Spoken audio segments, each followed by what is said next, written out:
minasan, ohayo gozaimasu, konnichiwa, konbanwa.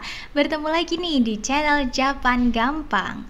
Oke teman-teman, kali ini kita akan melanjutkan nih pembahasan di bab 46 ini teman-teman. Wah, gak kerasa kita sebentar lagi mau selesai ya teman-teman untuk pembahasannya sampai di bab 50. Saya harap teman-teman masih semangat ya untuk pembelajaran hari ini ya teman-teman.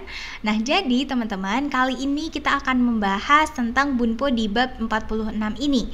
Namun sebelum lanjut, saya harap teman-teman sudah menghafalkan dulu ya kotoba yang ada di bab ini, teman-teman lebih mudah nih untuk memahami bunponya ya. Oke, langsung saja kita langsung masuk ke bunponya ya teman-teman. Nah, jadi untuk bunpo yang pertama, teman-teman, di sini kita akan bilang baru saja ya dalam bahasa Jepang. Nah, caranya di sini kita akan menggunakan tokoro desu ya, teman-teman. Jadi tokoro desu di sini kita bisa artikan baru saja.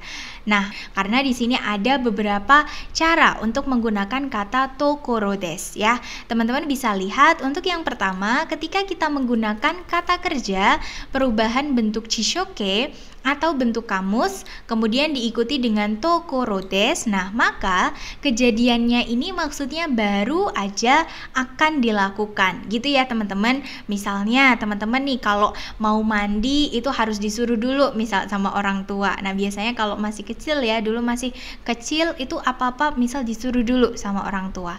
Nah, tapi ketika kita sudah menjadi kebiasaan ya, kita mau mandi tapi malah orang tua baru aja bilang kalau ayo mandi kayak gitu ya, disuruh ayo segera mandi kayak gitu. Nah, kita bisa bilang nih shawa o abiru tokoro desu gitu ya teman-teman. Jadi ini baru aja mau mandi, udah bawa anduk terus baru aja dibilangin disuruh mandi kayak gitu ya teman-teman. Jadi kejadiannya itu baru aja mau dilakukan gitu ya teman-teman. Nah, sedangkan ada juga nih untuk cara bahwa kata kerja di sini kita akan ubah teman-teman menjadi bentuk TK ya, bentuk T di sini kemudian diikuti dengan ire gitu ya. Jadi ire di sini itu adalah bentuk futsuke dari imas ya, dari te imas yang mana artinya sedang gitu ya teman-teman. Sehingga kalau bentuk kata kerja bentuk te iru ya diikuti dengan tokoro desu, nah berarti di sini merujuk pada kalimat sedang ya, yaitu artinya baru saja sedang terjadi gitu ya teman-teman. Kayak ini loh lagi ngelakuin kata kerjanya gitu teman-teman. Jadi contohnya teman-teman lagi di rumah nih, lagi makan, terus ada teman kalian datang terus ngajak makan untuk keluar, misal contohnya kayak gitu. Kalian lagi makan nih posisinya, jadi kalian bisa banget nih bilang, lah ini baru aja lagi makan, sekarang ini nih lagi makan. Jadi teman-teman bisa bilang tabete iru tokoro desu gitu ya teman-teman. Nah, sekarang ini lo lagi makan kok malah diajak makan keluar kayak gitu teman-teman. Kemudian ada lagi untuk contoh yang ketiga ya, di sini menggunakan kata kerja namun bentuknya adalah bentuk take teman-teman ya, yaitu bentuk lampau. Kemudian diikuti dengan tokoro desu gitu ya. Jadi pengertiannya baru saja telah melakukan kata kerja gitu ya teman-teman. Jadi di sini sebenarnya kata kerja ya, kegiatannya ini sudah dilakukan tapi baru aja belum ketumpuk sama kejadian yang lain. Contohnya misal waktu siang-siang habis itu teman-teman keluar rumah kayak gitu ya, terus ada yang tanya, loh kamu nggak tidur siang gitu ya, kan biasanya kebiasaan tidur siang. Terus kalian bisa bilang, lah ini baru aja tidur siang ya, udah tadi baru bangun terus keluar rumah, contohnya kayak gitu ya teman-teman. Jadi teman-teman bisa bilang neta tokoro desu gitu ya teman-teman. Jadi kegiatannya ini tidak tertumpu dengan kejadian yang lain, seperti itu teman-teman.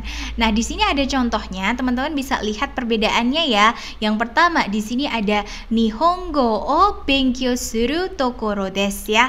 Pengertiannya adalah baru aja mau belajar bahasa Jepang gitu ya teman-teman. Misal di sini untuk posisinya teman-teman itu baru aja nyiapin alat tulisnya, mungkin laptopnya, baru mau buka laptop misal kayak gitu ya, baru aja mau mulai untuk belajar bahasa Jepang kayak gitu ya untuk kondisinya. Nah, sedangkan kalau teman-teman pakai pakai kalimat yang kedua. Di sini ada Nihongo o benkyou shiteiru tokoro desu. Kalau ini artinya ya baru aja sedang belajar bahasa Jepang gitu ya. Jadi ini misal teman-teman lagi belajar nih ya, kemudian lagi fokus-fokusnya tiba-tiba teman kalian ada yang telepon. Habis itu bilang lagi ngapain gitu ya. Ini baru aja, kalian jawab ini baru aja loh belajar bahasa Jepang. Kayak gitu teman-teman. Jadi posisinya teman-teman udah belajar, lagi buka buku misal, udah mempelajari ya, udah nonton video misal, terus tiba-tiba ada telepon ditanya ya. Seperti itu untuk kondisinya ya teman-teman. Jadi berbeda dengan kalimat yang pertama tadi ya teman-teman. Nah, sedangkan untuk kalimat yang terakhir nih ada Nihongo o benkyou shita tokoro desu. Nah, kalau yang ini diikuti dengan take berarti pengertiannya baru aja selesai ya, sudah selesai belajar bahasa Jepang. Kayak gitu teman-teman, atau telah selesai belajar bahasa Jepang. Nah, berarti di sini kondisinya tuh teman-teman udah selesai belajarnya. Misal kalau belajarnya pakai buku, bukunya udah ditutup. Misal kalau pakai laptop, laptopnya udah ditutup. Terus baru ada orang lain nih tanya, kamu udah belajar apa belum? Terus bilang, lah ini baru aja selesai gitu ya. Misal laptopnya baru ditutup, habis itu ditanyain sama orang. Nah, kalian bisa bilangnya kayak gini ya teman-teman untuk kondisinya. Nah, yang perlu teman-teman ingat adalah untuk perubahan kata kerjanya ya. Di sini jangan sampai terbalik ya teman-teman, karena secara pengertian juga beda. Dan yang perlu diingat ada kata tokoro desu yang mana mengartikan baru saja terjadi dan belum ada kegiatan lain nih yang menumpuk. Kayak gitu teman-teman.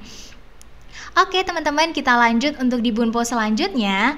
Untuk di bunpo yang kedua ini kita juga mau bilang baru aja ya. Tapi secara pengertian itu beda teman-teman dari bunpo yang pertama. Karena apa? Karena kalau kita menggunakan baru saja ya, yang mana penggunaannya dengan kata kerja bentuk take ya, atau bentuk lampau, kemudian diikuti dengan bakari des ya. Ada bakari des. Nah, kalau untuk bakari itu hanya untuk kata kerja bentuk take ya, teman-teman.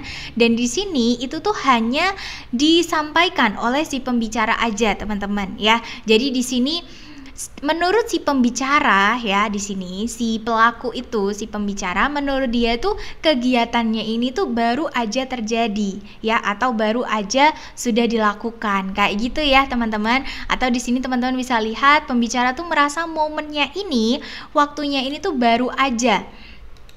Momennya ini tuh baru aja terjadi, padahal sebenarnya tuh udah lama ya, ada tumpukan dengan kejadian yang lain. Kayak gitu teman-teman. Misal teman-teman yang sudah menikah ya, kemudian misal umur pernikahannya baru 1 tahun. Nah, menurut teman-teman kan kayaknya baru aja deh nikah ya, tapi kan kita nggak kerasa ternyata udah 1 tahun. Misalnya contohnya kayak gitu, teman-teman bisa bilang kekong shita bakari desu gitu ya teman-teman. Kayak rasanya tuh baru aja nikah, padahal sudah ada periode selama 1 tahun dan sudah ketumpuk dengan kejadian yang lain gitu ya teman-teman.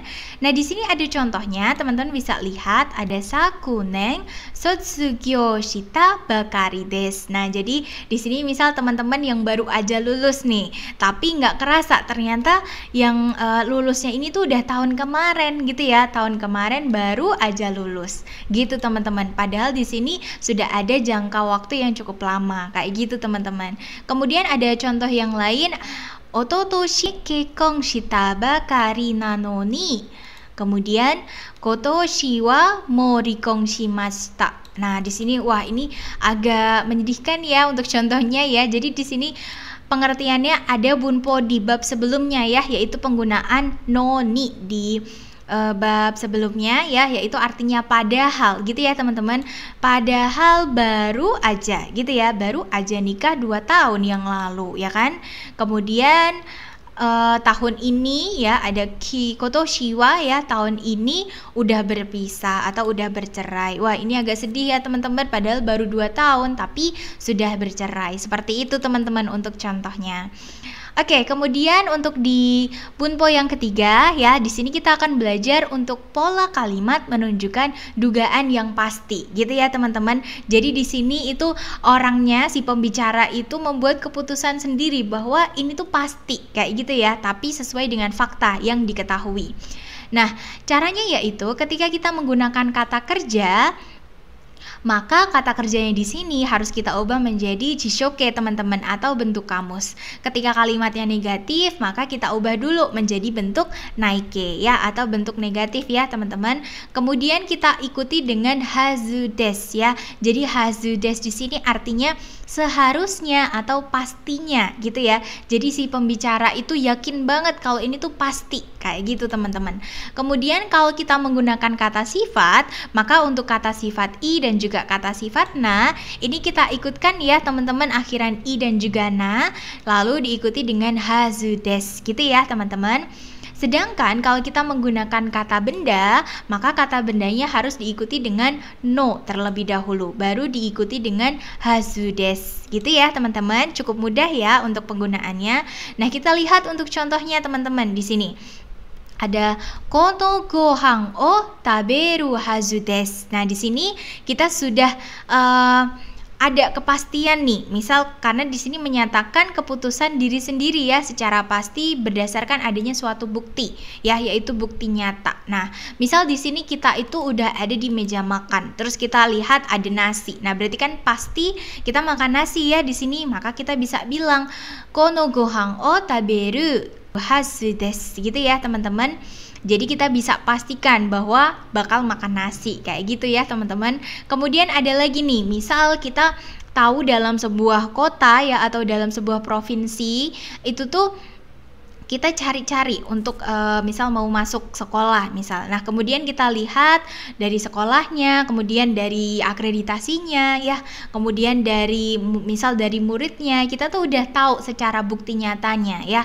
Nah, jadi kita bisa bilang ano gakko ga yoi hazu desu. Nah, kita bisa bilang bahwa sekolah itu seharusnya bagus ya kan? Karena kita tahu nih dari banyak orang yang ada di kota itu atau provinsi itu tuh banyak yang sekolah di situ. Terus juga untuk siswa-siswanya dilihat juga ada peningkatan ya dari prestasi kayak gitu, pasti kita udah menyimpulkan dari diri sendiri, wah berarti sekolah ini bagus nih, kayak gitu ya teman-teman. Jadi di sini dari keputusan diri sendiri dari si pembicara. Seperti itu teman-teman. Oke teman-teman, jadi di Bunpo bab kali ini hanya ada 3. Saya minta dan juga harap teman-teman bisa untuk memahami ya Bunpo di bab ini, dan jangan lupa nih untuk mengerjakan latihan soalnya juga ya teman-teman yang ada di buku akari kalian masing-masing di bab 46 ini teman-teman. Terima kasih teman-teman sudah nonton videonya sampai akhir. Tetap semangat ya untuk belajar bahasa Jepang.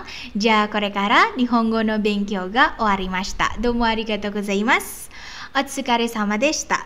はい、皆さん、また見てね。